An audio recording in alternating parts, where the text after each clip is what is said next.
This is Inside Indiana Business Radio on Demand for the morning of December 8th, 2022. I'm Wes Mills.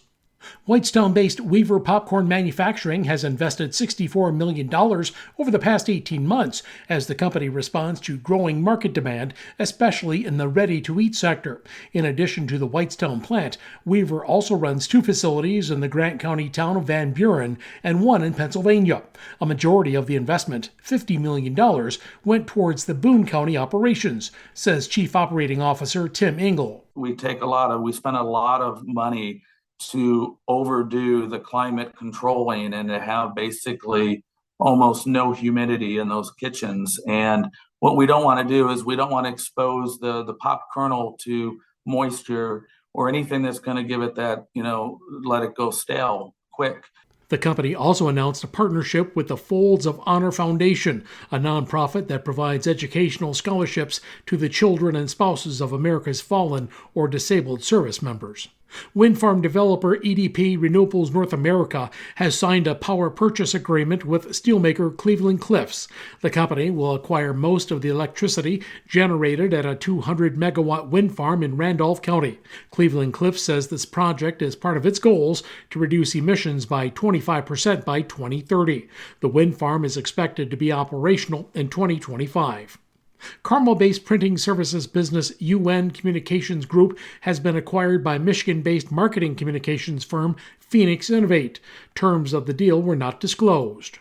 The new owner says UN Communications Group will keep its name and retain its leadership team and staff of 40 employees. From the number one source for Indiana business news, this is Inside Indiana Business, Radio on Demand. This is Gary Dick. Each week, Inside Indiana Business brings you the people, places, and policies that shape the Indiana economy. Be connected with Inside Indiana Business Sunday mornings at 8 on the IIB YouTube channel or check local listings for the show in your area.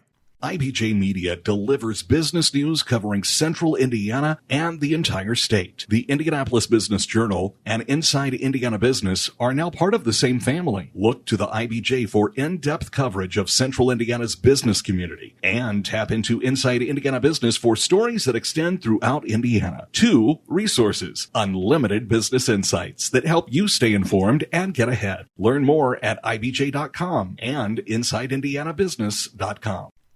The Metropolitan Development Commission has approved $25 million in additional funding for the Convention Center expansion and hotel project at Pan Am Plaza in downtown Indianapolis. The approval allocates the money from the city's downtown tax increment financing district to pay for the acquisition of the basement level of the expansion project from developer Kite Realty Group. The project includes an expansion of the Indiana Convention Center and an 800-room hotel. Our partners at the Indianapolis Business Journal say the acquisition of the basement gives the city a larger ownership stake in the project. Technology developed by a civil engineering professor at Purdue University to make smart concrete has captured the attention of Fast Company magazine, a business publication that focuses on technology, business, and design. The innovation, developed by Professor Luna Liu, is being called one of the next big things in tech by the magazine.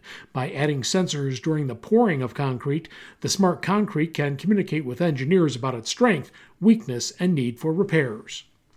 Business Equity for Indy has unveiled the participants in its inaugural Workforce Pilot Program. The program aims to reduce racial disparities and drive equity among businesses. BEI is a joint venture between the Central Indiana Corporate Partnership and the Indy Chamber. The top business news is always available on the Inside Indiana Business mobile app and online. I'm Wes Mills, Inside Indiana Business, Radio on Demand.